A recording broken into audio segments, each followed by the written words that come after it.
The Blighting of Sharkey by Arthur Conan Doyle. Sharkey, the abominable Sharkey, was out again. After 2 years of the Coromandel coast, his black bark of death, the Happy Delivery, was prowling off the Spanish Main, while trader and fisher flew for dear life at the menace of that patched foretopsail, rising slowly over the violet rim of the tropical sea.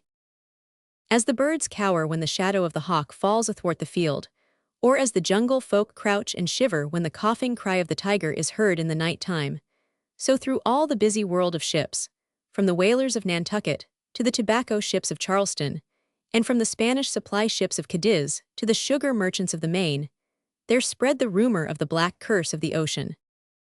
Some hugged the shore, ready to make for the nearest port, while others struck far out beyond the known lines of commerce, but none were so stout-hearted that they did not breathe more freely when their passengers and cargoes were safe under the guns of some mothering fort. Through all the islands there ran tales of charred derelicts at sea, of sudden glares seen afar in the night time, and of withered bodies stretched upon the sand of waterless Bahama Keys. All the old signs were there to show that Sharkey was at his bloody game once more. These fair waters and yellow-rimmed, palm-nodding islands are the traditional home of the sea rover. First it was the gentleman adventurer, the man of family and honor, who fought as a patriot, though he was ready to take his payment in Spanish plunder. Then, within a century, his debonair figure had passed to make room for the buccaneers, robbers pure and simple, yet with some organized code of their own, commanded by notable chieftains, and taking in hand great concerted enterprises. They too passed with their fleets and their sacking of cities to make room for the worst of all, the lonely outcast pirate, the bloody Ishmael of the seas, at war with the whole human race. This was the vile brood which the early 18th century had spawned forth, and of them all there was none who could compare in audacity, wickedness, and evil repute with the unutterable Sharkey. It was early in May, in the year 1720, that the Happy Delivery lay with her foreyard aback some 5 leagues west of the Windward Passage, waiting to see what rich, helpless craft the tradewind might bring down to her. 3 days she had lain there, a sinister black speck, in the center of the great sapphire circle of the ocean. Far to the southeast, the low blue hills of Hispaniola showed up on the skyline. Hour by hour as he waited without avail, Sharkey's savage temper had risen, for his arrogant spirit chafed against any contradiction, even from fate itself. To his quartermaster, Ned Galloway, he had said that night with his odious neighing laugh that the crew of the next captured vessel should answer to him for having kept him waiting so long. The cabin of the pirate bark was a good-sized room, hung with much tarnished finery, and presenting a strange medley of luxury and disorder. The paneling of carved and polished sandalwood was blotched with foul smudges, and chipped with bullet marks fired in some drunken revelry. Rich velvets and laces were heaped upon the brocaded settees, while metalwork and pictures of great price filled every niche and corner, for anything which caught the pirate's fancy in the sack of 100 vessels was thrown haphazard into his chamber. A rich, soft carpet covered the floor, but it was mottled with wine stains and charred with burned tobacco.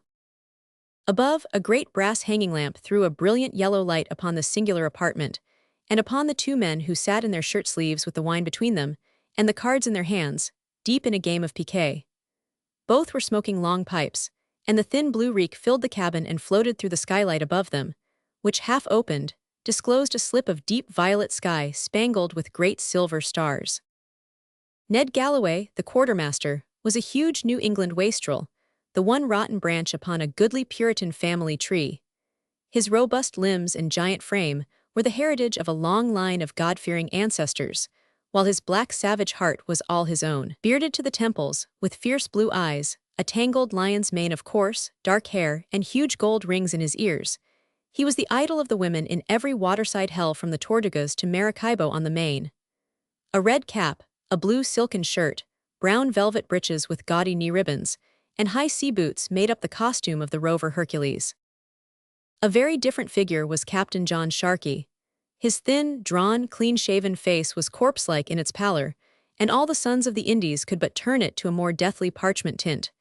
He was part bald, with a few lank locks of tow-like hair, and a steep, narrow forehead. His thin nose jutted sharply forth, and near set on either side of it were those filmy blue eyes, red-rimmed like those of a white bull terrier, from which strong men winced away in fear and loathing. His bony hands, with long, thin fingers which quivered ceaselessly like the antennae of an insect, were toying constantly with the cards and the heap of gold moidores which lay before him. His dress was of some somber, drab material, but indeed, the men who looked upon that fearsome face had little thought for the costume of its owner. The game was brought to a sudden interruption, for the cabin door was swung rudely open, and two rough fellows, Israel Martin, the boatswain, and Red Foley, the gunner, rushed into the cabin.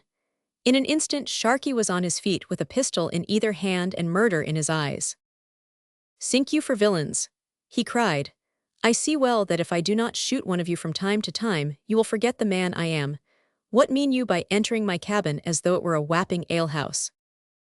"Nay, Captain Sharkey," said Martin, with a sullen frown upon his brick-red face, "it is even such talk as this which has set us by the ears. We have had enough of it." "And more than enough," said Red Foley, the gunner. "There be no mates aboard a pirate craft, and so the boatswain, the gunner, and the quartermaster are the officers." "Did I gainsay it?" asked Sharkey with an oath. "You have miscalled us and mishandled us before the men, and we scarce know at this moment why we should risk our lives in fighting for the cabin and against the forecastle." Sharkey saw that something serious was in the wind. He laid down his pistols and leaned back in his chair with a flash of his yellow fangs. "Nay, this is sad talk," said he, "that two stout fellows who have emptied many a bottle and cut many a throat with me should now fall out over nothing. I know you to be roaring boys who would go with me against the devil himself if I bid you. Let the steward bring cups and drown all unkindness between us." "It is no time for drinking, Captain Sharkey," said Martin. "The men are holding council round the mainmast, and may be aft at any minute. They mean mischief, Captain Sharkey, and we have come to warn you." Sharkey sprang for the brass-handled sword, which hung from the wall. "Sink them for rascals," he cried. "When I have gutted one or two of them they may hear reason." But the others barred his frantic way to the door. "There are 40 of them under the lead of Sweetlocks, the master," said Martin, "and on the open deck they would surely cut you to pieces. Here within the cabin it may be that we can hold them off at the points of our pistols." He had hardly spoken when there came the tread of many heavy feet upon the deck. Then there was a pause with no sound but the gentle lipping of the water against the sides of the pirate vessel. Finally, a crashing blow as from a pistol butt fell upon the door, and an instant afterwards Sweetlocks himself, a tall, dark man, with a deep red birthmark blazing upon his cheek, strode into the cabin. His swaggering air sank somewhat as he looked into those pale and filmy eyes. "Captain Sharkey," said he, "I come as spokesman of the crew." "So I have heard, Sweetlocks," said the captain, softly. "I may live to rip you the length of your vest for this night's work." "That is as it may be, Captain Sharkey," the master answered, "but if you will look up you will see that I have those at my back who will not see me mishandled."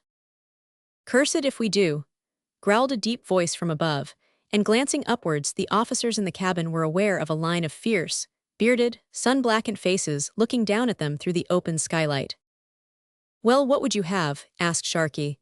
"Put it in words, man, and let us have an end of it." "The men think," said Sweetlocks, "that you are the devil himself, and that there will be no luck for them whilst they sail the sea in such company. Time was when we did our 2 or 3 craft a day, and every man had women and dollars to his liking. But now for a long week we have not raised a sail, and save for 3 beggarly sloops, have taken never a vessel since we passed the Bahama Bank. Also, they know that you killed Jack Bartholomew, the carpenter, by beating his head in with a bucket, so that each of us goes in fear of his life. Also, the rum has given out, and we are hard put to it for liquor. Also, you sit in your cabin whilst it is in the articles that you should drink and roar with the crew. For all these reasons, it has been this day in general meeting decreed." Sharkey had stealthily cocked a pistol under the table, so it may have been as well for the mutinous master that he never reached the end of his discourse, for even as he came to it, there was a swift patter of feet upon the deck, and a ship lad, wild with his tidings, rushed into the room. "A craft," he yelled, "a great craft and close aboard us."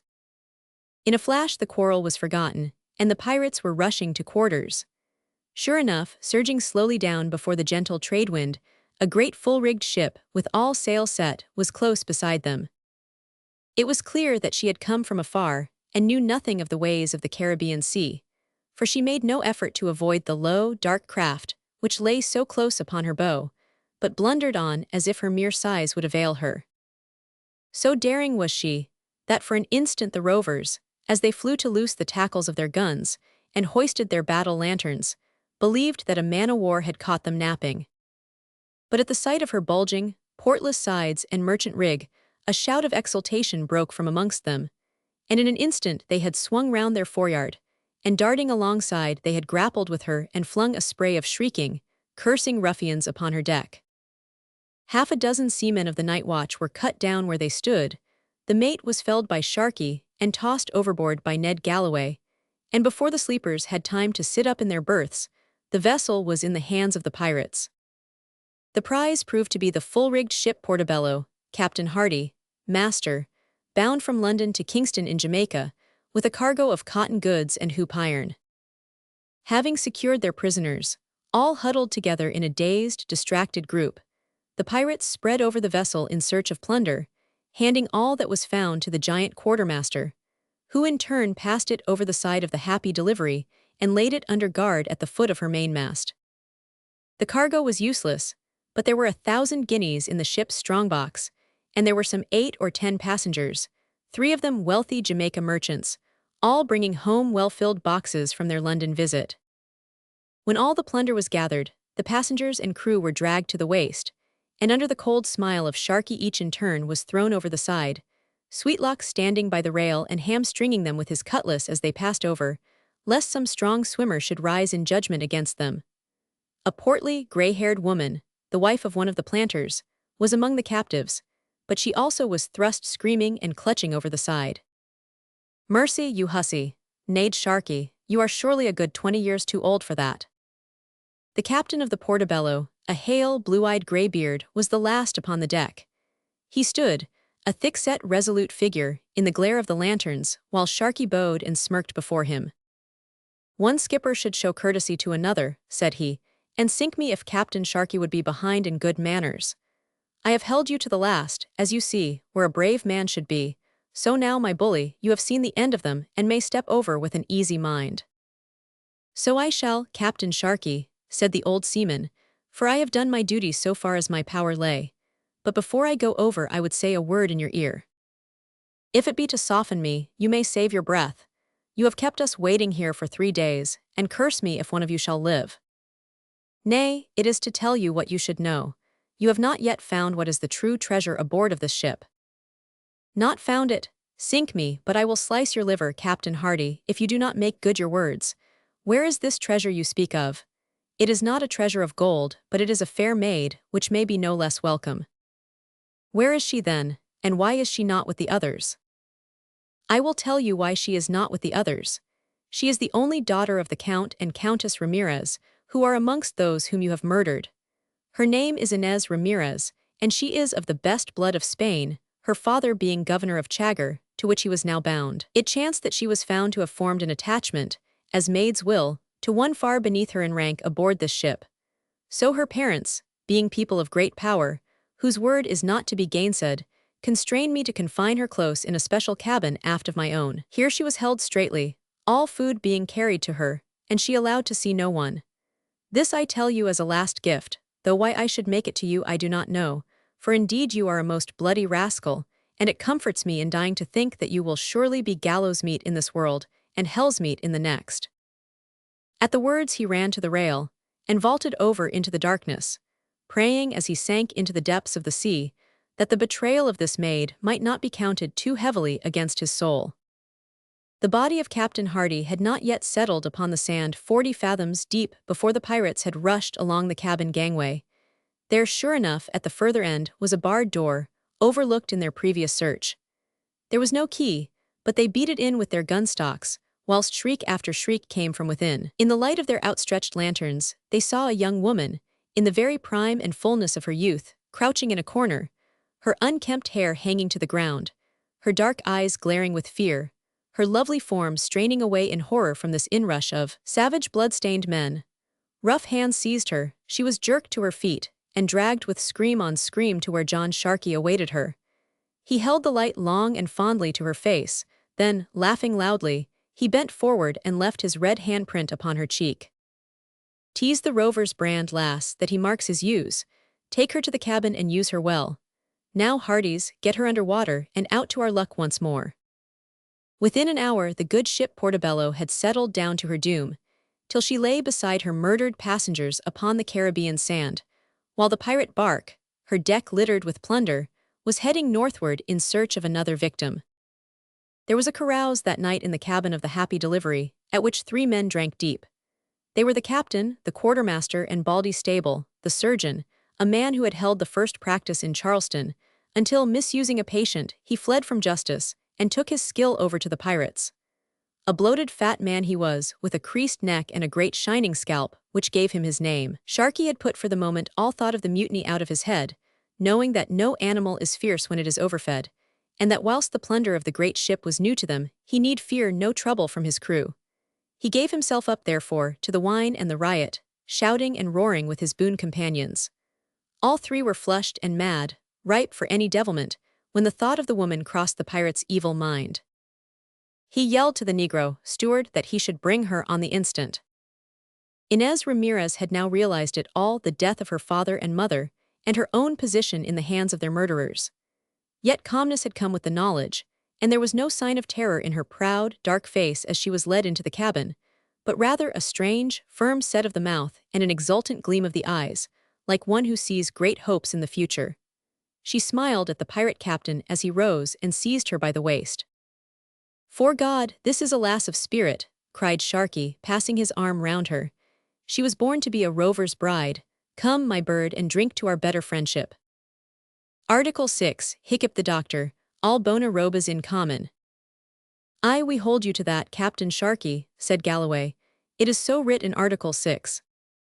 "I will cut the man into ounces who comes betwixt us," cried Sharkey, as he turned his fish-like eyes from one to the other. "Nay, lass, the man is not born that will take you from John Sharkey. Sit here upon my knee, and place your arm round me so. Sink me, if she has not learned to love me at sight. Tell me, my pretty, why you were so mishandled and laid in the bilboes aboard yonder craft." The woman shook her head and smiled. No Inglese," she lisped. She had drunk off the bumper of wine which Sharkey held to her, and her dark eyes gleamed more brightly than before. Sitting on Sharkey's knee, her arm encircled his neck, and her hand toyed with his hair, his ear, his cheek. Even the strange quartermaster and the hardened surgeon felt a horror as they watched her, but Sharkey laughed in his joy. "Curse me if she is not a lass of metal," he cried, as he pressed her to him and kissed her unresisting lips. But a strange, intent look of interest had come into the surgeon's eyes as he watched her, and his face set rigidly, as if a fearsome thought had entered his mind. There stole a grey pallor over his bull face, mottling all the red of the tropics and the flush of the wine. "Look at her hand, Captain Sharkey," he cried. "For the Lord's sake, look at her hand." Sharkey stared down at the hand which had fondled him. It was of a strange dead pallor, with a yellow shiny web betwixt the fingers. All over it was a white fluffy dust, like the flour of a new-baked loaf. It lay thick on Sharkey's neck and cheek. With a cry of disgust he flung the woman from his lap. But in an instant, with a wildcat bound and a scream of triumphant malice, she had sprung at the surgeon, who vanished yelling under the table. One of her clawing hands grasped Galloway by the beard, but he tore himself away, and snatching a pike, held her off from him as she gibbered and mowed with the blazing eyes of a maniac. The black steward had run in on the sudden turmoil, and among them, they forced the mad creature back into a cabin and turned the key upon her. Then the 3 sank panting into their chairs and looked with eyes of horror upon each other. The same word was in the mind of each, but Galloway was the first to speak it. "A leper," he cried. "She has us all, curse her." "Not me," said the surgeon. "She never laid her finger on me." "For that matter," cried Galloway, "it was but my beard that she touched. I will have every hair of it off before morning." "Dolts that we were," the surgeon shouted, beating his head with his hand. "Tainted or no, we shall never know a moment's peace till the year is up and the time of danger past. 'Fore God, that merchant skipper has left his mark on us, and pretty fools we were to think that such a maid would be quarantined for the cause he gave. It is easy to see now that her corruption broke forth in the journey, and that save throwing her over they had no choice, but to board her up until they should come to some port with a lazaret." Sharkey had sat leaning back in his chair with a ghastly face while he listened to the surgeon's words. He mopped himself with his red handkerchief and wiped away the fatal dust with which he was smeared. "What of me?" he croaked. "What say you, Baldy Stable? Is there a chance for me? Curse you for a villain, speak out, or I will drub you within an inch of your life and that inch also. Is there a chance for me, I say?" But the surgeon shook his head. "Captain Sharkey," said he, "it would be an ill deed to speak you false. The taint is on you. No man on whom the leper scales have rested is ever clean again." Sharkey's head fell forward on his chest, and he sat motionless, stricken by this great and sudden horror, looking with his smoldering eyes into his fearsome future. Softly the mate and the surgeon rose from their places, and stealing out from the poisoned air of the cabin, came forth into the freshness of the early dawn, with the soft, scent-laden breeze in their faces and the first red feathers of cloud, catching the earliest gleam of the rising sun as it shot its golden rays over the palm-clad ridges of distant Hispaniola. That morning, a second council of the rovers was held at the base of the mainmast, and a deputation chosen to see the captain. They were approaching the after cabins when Sharkey came forth, the old devil in his eyes, and his bandolier with a pair of pistols over his shoulder. "Sink you all for villains," he cried, "would you dare to cross my hawse? Stand out, Sweetlux, and I will lay you open. Here, Galloway, Martin, Foley, stand by me and lash the dogs to their kennel." But his officers had deserted him, and there was none to come to his aid. There was a rush of the pirates. One was shot through the body, but an instant afterwards Sharkey had been seized and was triced to his own mainmast. His filmy eyes looked round from face to face, and there was none who felt the happier for having met them. "Captain Sharkey," said Sweetlux, "you have mishandled many of us, and you have now pistoled John Masters, besides killing Bartholomew, the carpenter, by braining him with a bucket. All this might have been forgiven you, in that you have been our leader for years, and that we have signed articles to serve under you while the voyage lasts. But now we have heard of this bona roba on board, and we know that you are poisoned to the marrow, and that while you rot there will be no safety for any of us, but that we shall all be turned into filth and corruption. Therefore, John Sharkey, we rovers of the Happy Delivery, in council assembled, have decreed that while there be yet time, before the plague spreads, you shall be set adrift in a boat to find such a fate as fortune may be pleased to send you." John Sharkey said nothing, but slowly circling his head, he cursed them all with his baleful gaze. The ship's dinghy had been lowered, and he with his hands still tied, was dropped into it on the bight of a rope. "Cast her off," cried Sweetlux. "Nay, hold hard a moment, Master Sweetlux," shouted one of the crew. "What of the wench? Is she to bide aboard and poison us all?" "Send her off with her mate," cried another, and the rovers roared their approval. Driven forth at the end of pikes, the girl was pushed towards the boat. With all the spirit of Spain in her rotting body, she flashed triumphant glances on her captors. "Perros, perros ingleses, le perro," she cried in exultation as they thrust her over into the boat. "Good luck, Captain, God speed you on your honeymoon," cried a chorus of mocking voices as the painter was unloosed, and the Happy Delivery, running full before the tradewind, left the little boat astern, a tiny dot upon the vast expanse of the lonely sea. Extract from the log of H.M. 50-gun ship Hecate in her cruise off the American Main. January 26, 1721. This day, the junk having become unfit for food, and 5 of the crew down with scurvy, I ordered that we send 2 boats ashore at the northwestern point of Hispaniola to seek for fresh fruit, and perchance shoot some of the wild oxen with which the island abounds. 7 p.m., the boats have returned with good store of green stuff and 2 bullocks. Mr. Woodruff, the master, reports that near the landing place at the edge of the forest was found the skeleton of a woman, clad in European dress, of such sort as to show that she may have been a person of quality. Her head had been crushed by a great stone which lay beside her. Hard by was a grass hut, and signs that a man had dwelt therein for some time, as was shown by charred wood, bones, and other traces. There is a rumor upon the coast that Sharkey, the bloody pirate, was marooned in these parts last year, but whether he has made his way into the interior, or whether he has been picked up by some craft, there is no means of knowing. If he be once again afloat, then I pray that God send him under our guns.